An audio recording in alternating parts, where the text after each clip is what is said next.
விஜய் அப்படிங்கிற YouTube user டைட்டனோட நிலவை பத்தி சொல்லுங்க அப்படி சொல்லியிருந்தாரு. இன்னைக்கான வீடியோல நாம அதை பத்தி தான் பார்க்க போறோம். வாங்க வீடியோக்குள்ள போகலாம்.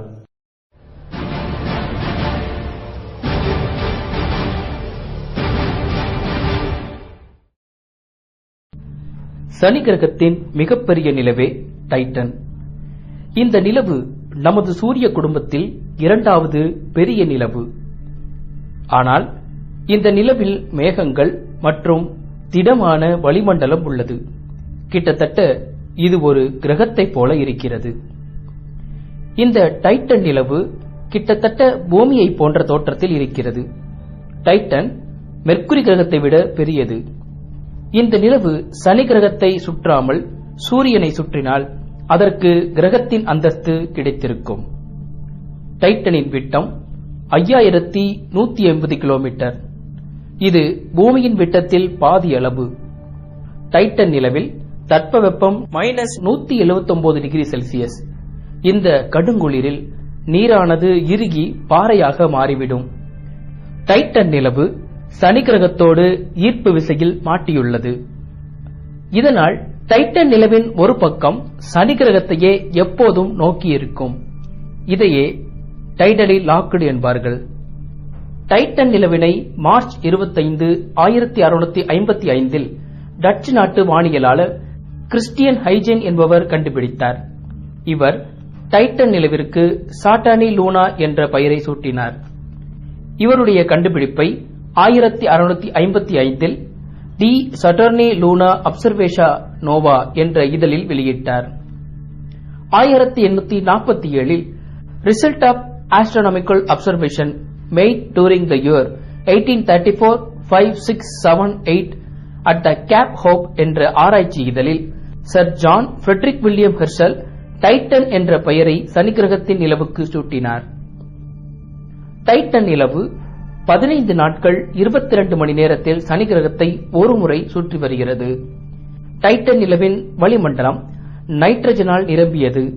2004 ஆண்டு கேசிடி விண்கலம் டைட்டன் நிலவை ஆராய்ந்ததில் டைட்டனின் வளிமண்டலம் அந்த நிலவின் சுழற்சியை விட வேகம் என கண்டறிந்தது. டைட்டனின் வளிமண்டலம் பூமியை விட அதிக அடர்த்தி கொண்டது. கேசினி விண்கலம் தான் டைட்டனை முதலில் தெளிவாக படம் பிடித்து அனுப்பியது. டைட்டனின் துருவங்களில் இருக்கும் மேகங்கள் மீத்தேனால் உருவானவை. டைட்டன் நிலவு 1% சூரிய ஒளியையே பெறுகிறது. அதில் 99% ஒளியை வளிமண்டலம் உறிஞ்சிவிடுகிறது. மிச்சம் உள்ள 0.1% மட்டுமே தரைப்பகுதியை அடைகிறது. டைட்டனில் திறம் இருக்க வாய்ப்புள்ளதை வாயேஜர் 1 மற்றும் வாயேஜர் 2 கண்டுபிடித்தது. ஆனால் 1995க்கு பிறகு ஹப்பிள் ஸ்பேஸ் தொலைநோக்கி டைட்டனில் திரவம் இருப்பதை உறுதி செய்தது. 2006 ஆண்டு கேசினி விண்கலம் டைட்டனில் கடலும் ஏரியும் இருப்பதை கண்டுபிடித்தது. அவற்றை ரேடார் கருவி கொண்டு படப்பிடித்து அந்த படத்தை ஆராய்ந்த போது டைட்டன் நிலவில் இருக்கும் ஏரியும் கடலும் மீத்தேனால் உருவானவை என்று கண்டுபிடித்தனர். டைட்டன் நிலவில் இருக்கும் எரிமலைகள் கிரையோ வல்கனோ என்கின்றனர். சாதாரணமாக எரிமலைகளின் குழம்புகள் உருகிய பாறைகளாக இருக்கும். ஆனால் டைட்டனில் உள்ள எரிமலைகள் நீர், மீத்தேன் அல்லது அமோனியா கலந்த கலவையாக வெளிவரும். இதனால் இந்த எரிமலை குழம்புகள் ஜெல்லி போன்று காணப்படுகிறது. டைட்டனில் 100 கிலோமீட்டர் நீளம் உள்ள பெரிய பாலைவனம் 2000 கண்டுபிடிக்கப்பட்டது.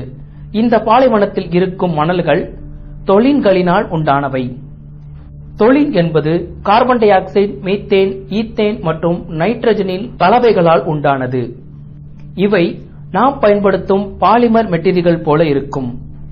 பூமியில் உயிரினங்கள் தோன்ற காரணமாக இருந்த சூழ்நிலைகள் டைட்டனில் இருப்பதால் அங்கே உயிரினங்கள் தோன்ற வாய்ப்புள்ளதாக ஆராய்ச்சியாளர்கள் கருதுகின்றனர். டைட்டன் நிலவில் நீர் இல்லாத போதும் அங்கே மைக்ரோடட் பேசஸ் இருப்பதை கண்டறிந்துள்ளனர். இவையே DNA, RNA தோன்ற உறுதுணையாக இருப்பவை.